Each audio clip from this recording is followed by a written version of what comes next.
Support for this podcast comes from the Central Valley Journalism Collaborative, connecting communities with the resources, infrastructure, and networks to ensure a vibrant local free press.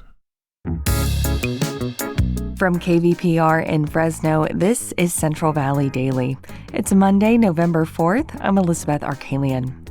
Election Day is now just one day away, and you may not realize it, but a lot of work is happening behind the scenes. We don't run the elections as such, but we're responsible for making sure that the laws of California and the federal laws are implemented appropriately with regards to elections.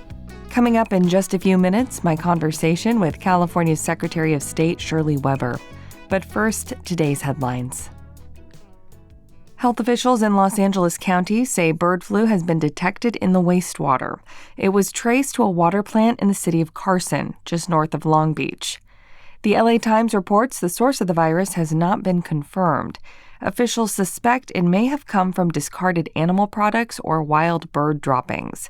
Bird flu has been detected in various farms in the Central Valley, as well as in now 19 humans. With the 2024 presidential election coming to a close tomorrow, eyes are on the San Joaquin Valley. KVPR's Esther Quintanilla visited a gathering of voters and canvassers making last-minute pushes to get voters out. The groups were joined in Visalia on Friday by Julian Castro, the CEO of the Latino Community Foundation. He reiterated the Valley's role in this election, namely in tight congressional races in Districts 13 and 22. What happens here could literally tip the balance of power in Washington, D.C. in the House of Representatives. More than a third of the state's voting population is Latino, and that number is expected to grow in coming years. Castro says, that means that the future of this country depends on the well-being of our community. And it also means that we have a very big stake in the future. The gathering also pushed support for State Prop 4, a measure aimed at funding climate projects like expanding access to safe drinking water and wildfire prevention.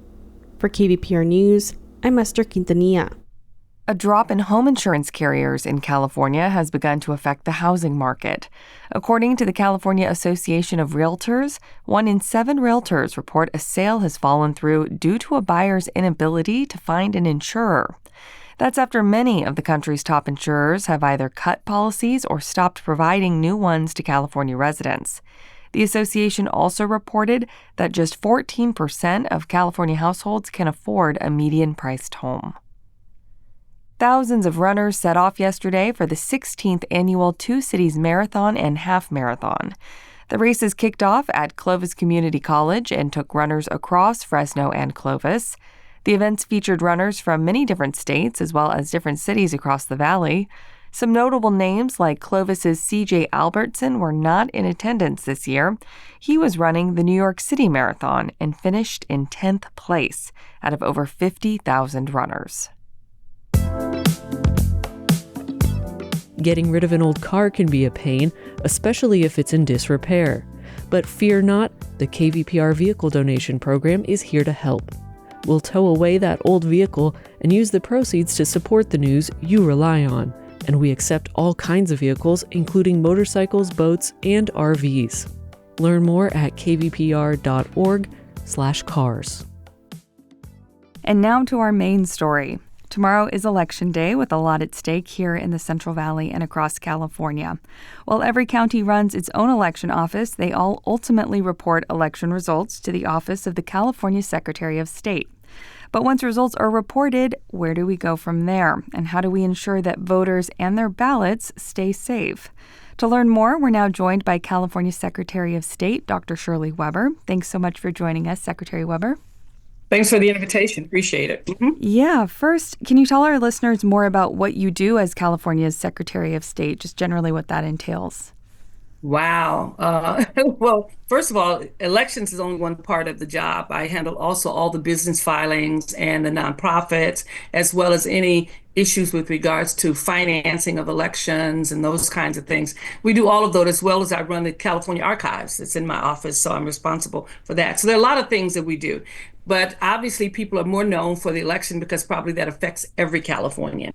And so, with that in mind, we don't run the elections as such, but we're responsible for making sure that the laws of California and the federal laws are implemented appropriately with regards to elections. So, when there are issues, obviously, we do that, but we don't set up the polling booths. We assist if they need help, but that's basically done at the 58 county level. And so, we have 58 counties that actually physically run the elections. Polls will close tomorrow across California at 8 p.m. And once that happens, what will it look like on your side of things? Not only for tomorrow night, but between now and when California officially certifies those election results. Right. We have about 30 days to officially certify the elections. What will start happening tomorrow as we get elections, the ballots coming in, we will be making sure that every ballot is the ones particularly in the mailer that have properly signatures and signed. Once we get all of the ballots together, then the counties start tabulating the results. Small counties that are really small obviously come in very early. Places like Los Angeles and San Diego and Orange County, they're not going to report their elections completely for several weeks. They will often give you what they think is, where we are in the status of elections, but they'll also indicate how many ballots are still left to be counted. But we start immediately counting ballots. We start immediately pulling out ballots that don't have proper signatures, particularly the mailing ones that don't have proper signatures, those kinds of things that we have to go over. We get a lot of ballots that come from overseas. We have to deal with those. We open those as well. So we do a lot of, once the initial counts comes in, then we have a lot of absentee ballots that have to be counted. And we are forever putting those every day on our website so that people can see what's happening with the elections and how it's proceeding. We do all of that, and then we have to basically validate our elections, and we do that to a 1% count. We randomly take 1% of all the ballots in and hand count them and match that against the actual vote that's done by the machines, because there's been some accuracy between the percentages of what you get from hand versus the other. So we do that to make sure that there's an accuracy in the counting of the ballots, and we try to get everything in by 30 days so that we can then actually give the official count of the ballots. Okay, here at KVPR Studios, we actually have a Fresno County ballot drop box posted outside where people can drop off their mail-in ballots. And last week, a nice woman came by with her ballot and knocked on our door asking if our ballot box was actually safe. Our location is very safe, but when you encounter someone who feels concerned, especially in light of recent videos of ballot boxes in other states being lit on fire, how do you assure them that the process is secure and that their vote's going to be counted? Well, I think most of us have seen our ballot boxes. They're huge things, and they're screwed in the ground, and so it's not like it's something that somebody can pick up and carry away. They're very thick, they're very secure, and as a result, they're put in places also that are very secure so that there are cameras to watch them.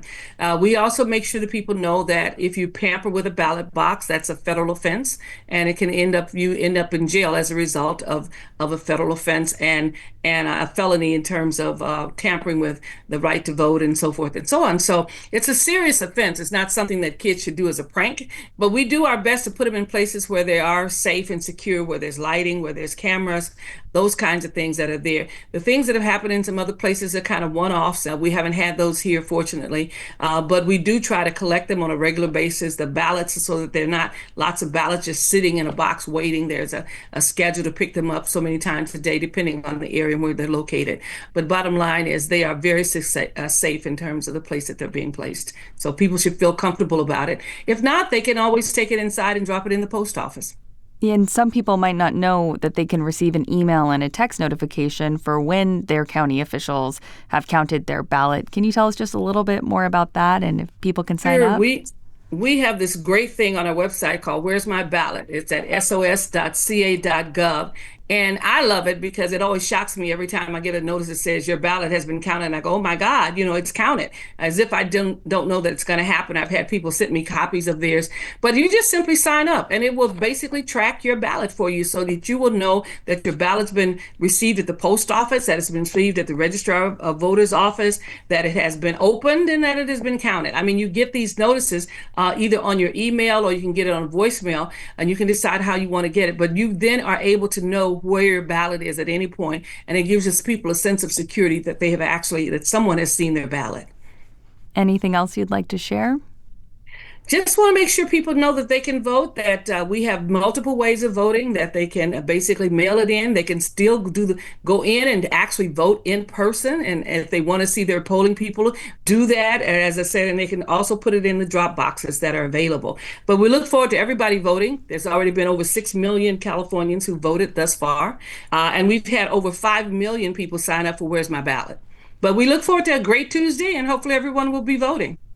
California Secretary of State, Dr. Shirley Weber, thanks so much for taking some time to speak with us. Thank you. And that does it for today. If you like what you've been hearing on Central Valley Daily, help us build some momentum by leaving a 5-star rating in your podcast app. And don't forget to share it with a friend. Today's episode was produced by Jonathan Linden and KVPR with support from the Central Valley Journalism Collaborative. I'm Elizabeth Arkalian. Find the latest local news anytime at kvpr.org.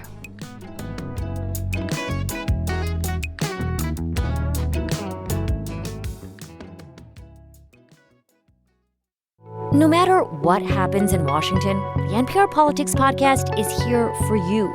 For the latest news, insights, and analysis from the election and beyond, listen to the NPR Politics Podcast.